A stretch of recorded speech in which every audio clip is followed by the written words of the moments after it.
Assalamualaikum warahmatullahi wabarakatuh. Perkenalkan, nama saya Kaila Medialin dari kelas 9G. Hari ini saya mau mengerjakan tugas IPS, yaitu presentasi peristiwa proklamasi. Proklamasi kemerdekaan Indonesia diawali dengan peristiwa dijatuhkan bom atom di kota Hiroshima pada tanggal 6 Agustus 1945 dan Nagasaki pada 9 Agustus 1945 oleh tentara Amerika.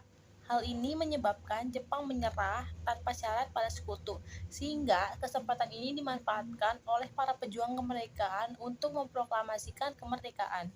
Dalam pelaksanaannya, ada perbedaan pendapat antara golongan tua dan golongan muda. Golongan muda ingin proklamasi kemerdekaan segera dilakukan, sedangkan golongan tua tidak ingin terburu-buru dalam proklamasi kemerdekaan karena takut akan terjadi pertumpahan darah. Golongan tua terdiri dari Ir Soekarno atau Insinyur Soekarno, Muhammad Hatta, Ahmad Surbajo, Muhammad Yamin, Iwakusuma, dan Dr. Syamsi. Golongan muda yang berjuang untuk kemerdekaan Indonesia diantaranya Sukarni, Wikana, Adam Malik, Khairul Saleh, Darwis, dan Yusuf Kunto. Pada 16 Agustus 1945 terjadi peristiwa Rengas Dengklok, di mana Ir Soekarno dan Muhammad Hatta diculik oleh para pemuda dan dibawa ke Rengas Dengklok dengan tujuan agar Insinyur Soekarno dan Muhammad Hatta tidak terpengaruh oleh Jepang yang segera menyatakan kemerdekaan.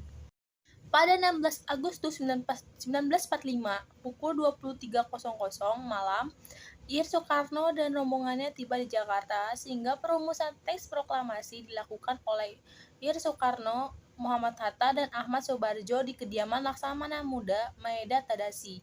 Perumusan teks proklamasi diketik oleh Sayuti Melik dan ditandatangani Ir Soekarno dan Muhammad Hatta. Selanjutnya, bendera merah putih dijahit oleh istri Soekarno, yaitu Fatmawati.